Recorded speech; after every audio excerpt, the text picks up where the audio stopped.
वसंत भाग 3 कक्षा 8 के लिए हिंदी की पाठ्य पुस्तक कॉपीराइट राष्ट्रीय शैक्षिक अनुसंधान एवं प्रशिक्षण परिषद। अध्याय 18 टोपी। एक थी गवरैया और एक था गवरा। दोनों एक दूजे के परम संगी। जहां जाते जब भी जाते साथ ही जाते, साथ हंसते साथ ही रोते, एक साथ खाते पीते एक साथ सोते। बिनसार होते ही खोते से निकल पड़ते दाना चुगने और जुटपुटा होते ही खोते में आ घुसते। थकान मिटाते और सारे दिन के देखे सुने में हिस्सेदारी बांटते। एक शाम गवरैया बोली, आदमी को देखते हो कैसे रंग बिरंगे कपड़े पहनते हैं, कितना फपता है उन पर यह कपड़ा। खाक फपता है, गवरा तपाक से बोला। कपड़ा पहन लेने के बाद तो आदमी और बदसूरत लगने लगता है। कपड़ा है लगता है लटजीरा चुग गए हो, गवरैया बोली। कपड़े पहन लेने के बाद आदमी की कुदरती खूबसूरती ढक जो जाती है, गवरा बोला। अब तू ही सोच, अभी तो तेरी सुगड़ काया का एक एक कटाव मेरे सामने है। रोवे रोवे की रंगत मेरी आंखों में चमक रही है। अब अगर तू मानुस की तरह खुद को सरापा ढक ले तो तेरी सारी खूबसूरती ओझल हो जाएगी कि नहीं।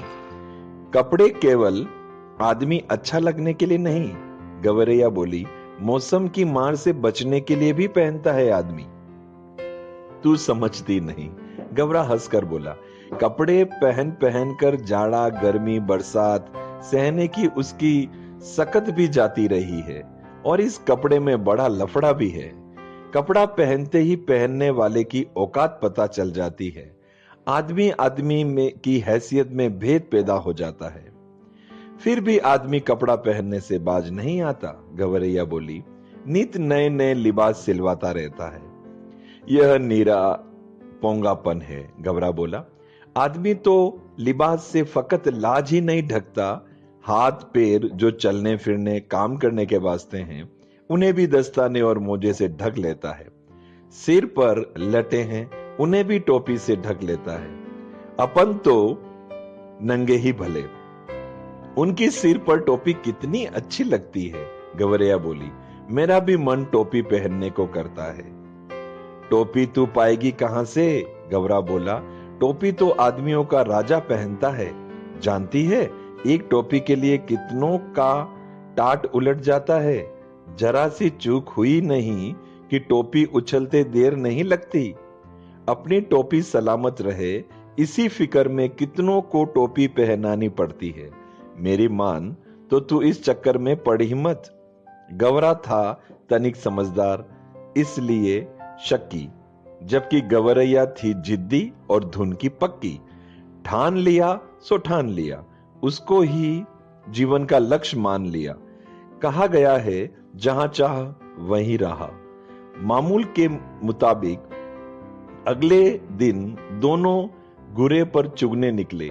चुगते चुगते उसे रुई का एक फाहा मिला।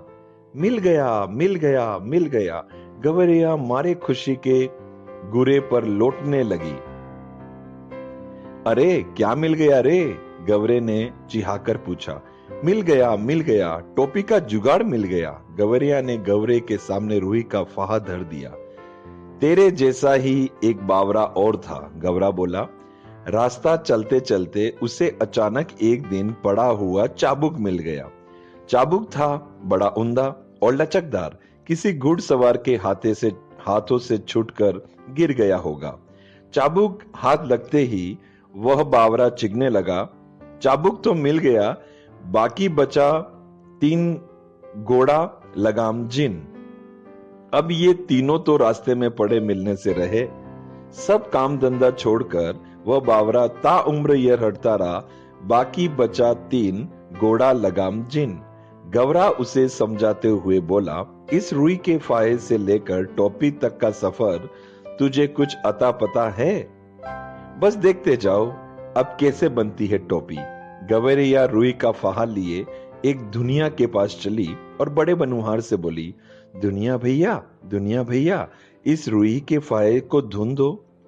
दुनिया बेचारा बूढ़ा था, जाड़े का मौसम था, उसके तन पर वर्षों पुरानी तार तार हो चुकी एक मिर्जई पड़ी हुई थी। वह कांपते हुए बोला, तू जानती है कि नहीं, देखती नहीं, अभी मुझे राजा जी के लिए रजाई बनानी है।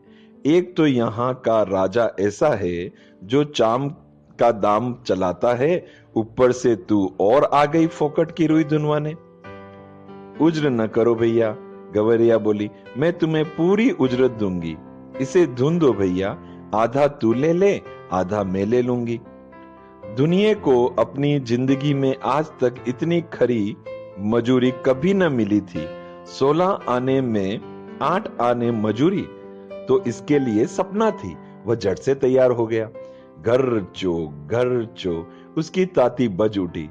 उसने बड़े मन से रुई से धुनी, लो इसे। उसमें से आधा दुनिया ने ले लिया और आधा गवरैया ने। इससे उत्साहित गवैया एक कोरी के यहां गए और कहने लगे, कोरी भैया, इस धुनी रुई से सूत काट दो। कोरी की कमर झुकी हुई थी। उसने बदन पर धज्जी थज्जी हो चुका एक धूसा डाल रखा था।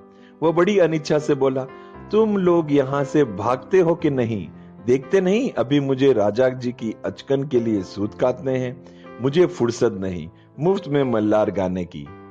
भैया, इस मुल्क में सब काम क्या राजा जी के लिए ही होता है? गवेरिया अचरज से बोली। तू किस मुल्क से आई है? कोरी ने उसे भर आंख देखा।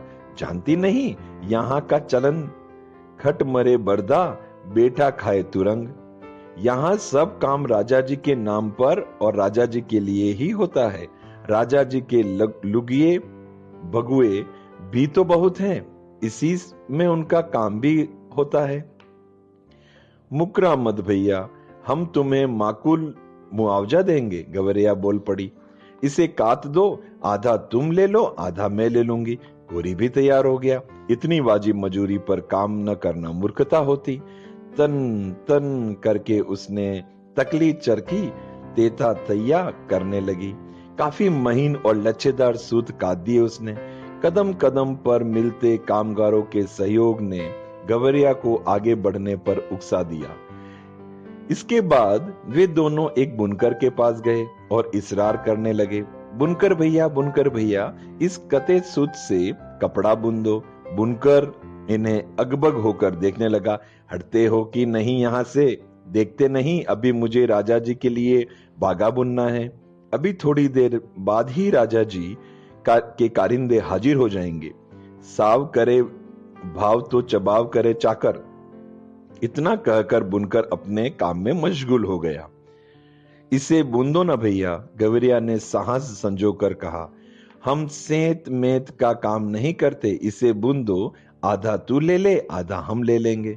बुनकर ने देखा सौदा बुरा नहीं है। वह तैयार हो गया। सूत अपनी ओर खींचकर ताना बाना पसार दिया। उसका करगा चलने लगा, डुरकी ढुलकने लगी। थोड़ी ही देर में उसने काफी गफश और दबीज कपड़ा बुन दिया। आधा उसने ले लिया और आधा इन्होंने। गवरिया ने 3/4 मंजिल पार कर ली थी। कपड़ा लिए दिए वह एक दर्जी के पास पहुंची। दर्जी भैया, इसकी टोपी सिल दो। खिसकती हो कि नहीं यहां से? दर्जी रोष से बोला। देखते नहीं, राजा जी की 7वीं रानी से 9 बेटियों के बाद 10वां बेटा पैदा हुआ है। अब उस दशरथन के लिए मुझे ढेरों जब्बे सिलने हैं। दर्जी ने माथे का पसीना पोंछते हुए ठंडी आह भरी। कुछ देना न लेना, भर माथे पसीना। हम तो भैये बेगार में कुछ नहीं करवाते। गवरिया बोली, इस बुने कपड़े की टोपी सिल दो, बल्कि 2 टोपियां सिल दो। एक तू ले ले, एक हम ले लेंगे। मुंह मांगी मजूरी पर कौन मुझे तैयार न होता। कच कच उसकी केची चल उठी और चूहे की तरह सर सर करती उसकी सुई कपड़े के भीतर बाहर होने लगी। बड़े ही मनोयोग से उसने 2 टोपियां सिल दी। खुश होकर दर्जी ने अपनी ओर से एक टोपी पर 5 फुदने भी जड़ दिए। फुदने वाली टोपी पहनकर तो गवेरिया जैसे आपे में न रही, 1.5 टांगों पर ही लगी नाचने, फुदक फुदक कर लगी घबरा को दिखाने, देख मेरी टोपी सबसे निराली, 5 फुदने वाली। वाकई तू तो रानी लग रही है, गवरे को भी आखिरकार कहना पड़ा। रानी नहीं, राजा कहो मेरे राजा। गवेरिया ऊंचा उड़ने लगी। अब कौन राजा मेरा मुकाबला करेगा? टोपी पहनते ही उसके मन में एक नए हुलस ने जोर मारा। क्यों ना इस मुल्क के राजा को भी एक बार जायजा लिया जाए, जिसके लिए इतने सारे काम होते हैं। उड़ते उड़ते वह राजा के महल के कंगूरे पर जाकर बैठी। उसी वक्त राजा अपने चौबारे पर टहलियों से खुली धूप में फुलेल की मालिश करवा रहा था। राजा उस वक्त अधनंगा बदन और नंगे सिर था। एक टहलुआ सिर पर चंपी कर रहा था, तो दूसरा हाथ पांव की उंगलियां फोड़ रहा था, तो तीसरा पीठ पर मुक्की मार रहा था, तो चौथा पिंडली की गद्दी काट रहा था। गवैया कंगूरे पर से ही चिल्लाई, मेरे सिर पर टोपी, राजा के सिर पर टोपी नहीं, राजा के सिर पर टोपी नहीं।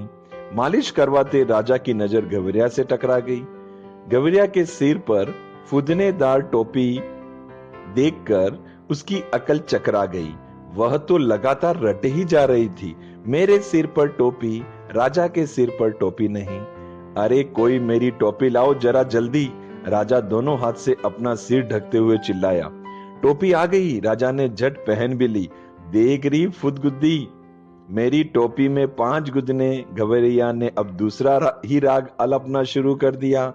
राजा की टोपी में 1 भी नहीं, मेरी टोपी में 5 फुदने, राजा की टोपी में फुदने ही नहीं। राजा को बेहद हटी महसूस हुई। इस मुल्क के महाबली राजा के सामने एक चिड़िया की यह मजाल। वह बुरी तरह बिगड़ गया। इस फुदगुद्दी की गर्दन मसल दो, पकने नोच लो, सिपाहियों देर न करो। क्षमा करे राजा, मंत्री ने हाथ जोड़े कहा। मच्छर मारकर हाथ क्यों गंदा करना, अपने आप चली जाएगी। तब राजा सिपाहियों से बोला, यह ऐसे नहीं मानेगी, इसकी टोपी छीन लो और उसे मैं पैरों से ठोकर मारूंगा। एक सिपाही ने गुलेल मारकर गवेरा की टोपी नीचे गिरा दी, तो दूसरे सिपाही ने झट से वो टोपी लपक ली और राजा के सामने पेश कर ली। राजा टोपी को पैरों से मसल नहीं जा रहा था कि उसकी खूबसूरती देखकर दंग रह गया। कारीगरी के इस नायाब नमूने को देखकर वह जड़ हो गया। मेरे राज में मेरे सिवा इतनी खूबसूरत टोपी दूसरे के पास पहुंची कैसे? सोचते हुए राजा उसे उलट पुलट कर देखने लगा। इतनी नगीना टोपी इस मुल्क में बनाई किसने? राजा के मन में ख्याल आया। अब तो उस हुनरमंद कारीगर की खोज करनी होगी। राजा चाहे और पता न चले। गिरते पड़ते दर्जी हासिल हुआ। दुहाई अन्नदाता, इतनी बढ़िया टोपी तुमने कभी हमारे लिए क्यों नहीं बनाई? मैगो की गड़गड़ाहट से मानिंद राजा की आवाज निकली। दुहाई अन्नदाता, हमें दुहाई नहीं, वजह बताओ। कपड़ा बहुत उम्दा था सरकार, एकदम गफश और दबीज। ऐसा उम्दा कपड़ा किसने बुना? नाक की मालिंद। राजा फूंक मारने लगा। गिरते पिड़ते बुनकर हाजिर हुआ। माफी बख्श दें सरकार। माफी नहीं, वजह बताओ। सूत उम्दा था सरकार, एकदम महीन और लच्छेदार। इतना महीन सूत किसने काता? शेर की मानिंद राजा ने दहाड़ मांगी। गिरते पिड़ते कोरी हाजिर हुआ। जान बख्शें सरकार। जान नहीं, वजह बताओ। रुई बड़ी बेहतरीन थी सरकार, एकदम बादलों की तरह धुनी हुई। इतनी बेहतरीन रुई किसने धुनी? बिजली की तरह राजा की आवाज कड़की। हाफते छाती पीटते दुनिया हाजिर हुआ। खम्मा अन्नदाता। खम्मा नहीं, वजह बताओ। राजा गुस्से से कांप रहा था। तुम चारों ने मिलकर इस गवरे का काम किया, हमारे लिए आज तक ऐसा क्यों नहीं किया? आपके लिए भी किया है सरकार। दुनिया ने जमीन पर लेटकर कहा। आगे भी आपके लिए करेंगे सरकार। हमारे लिए अब तक जो काम हुआ है उसमें इतनी नफासत क्यों नहीं थी? अभय दान दे सरकार तो बोलूं। दुनिया बोला। चलो दिया। राजा बोले, अब बताओ। महाराज, इस गवरिया ने जो भी काम करवाया उसमें आधा हिस्सा दे देती थी। जिसके पास बहुत कुछ है वह कुछ भी नहीं देता, जिसके पास कुछ भी नहीं है फिर भी आधा दे देती थी। इसलिए हमने काम में अपने आप नफासत आती गई। दुनिया दंडवत पर दंडवत किए जा रहा था। देख ले राजा, आंख में उंगली डालकर देख ले, इसके लिए पूरे मोल चुकाए हैं, बेकार की नहीं है यह। गवेरिया फिर चिल्लाई, यह राजा तो कंगाल है, नीरा कंगाल। इसका धन घट गया लगता है, इसे टोपी तक नहीं जुड़ती। तभी तो इसने मेरी टोपी छीन ली। राजा तो वाकई अकबका गया था। एक तो तमाम कारीगरों ने उसकी मदद की थी, दूसरे इस टोपी के सामने अपनी टोपी की कम सुरती, तीसरे खजाने की खुलती पोल। इस पाकी को कैसे पता चल गया कि धन घट गया है? तमाम बेगार करवाने, बहुत सख्ती से लगान वसूलने के बावजूद राजा का खजाना खाली ही रहता था। इतना ऐशो आराम, इतना लश्करी, इतने लवाजिम का बोझ खजाना संभाले भी तो कैसे? तमाम लोग निकल आए थे यह अनोखा तमाशा देखने। मंत्री ने होले से कहा, यह मुठफट तो राजा को बेपर्दा ही करके दम लेगी। राजा तो खुद घबरा गया, झट से बोल पड़ा, इसकी टोपी वापस कर दो। सिपाहियों ने कहना माना, टोपी वापस कंगूरे की ओर हवा में उछाल दी। गवेरिया ने फिर टोपी पहन ली और उड़ उड़ कर कहने लगी, यह राजा तो डरपोक है, नीरा डरपोक, मुझसे डर गया, तभी तो उसने मेरी टोपी लौटा दी। कौन इस मुंह फुट से मुंह लगे, क्यों मंत्री जी? कहकर राजा ने अपनी टोपी कसकर पकड़ ली। बहुत बहुत धन्यवाद।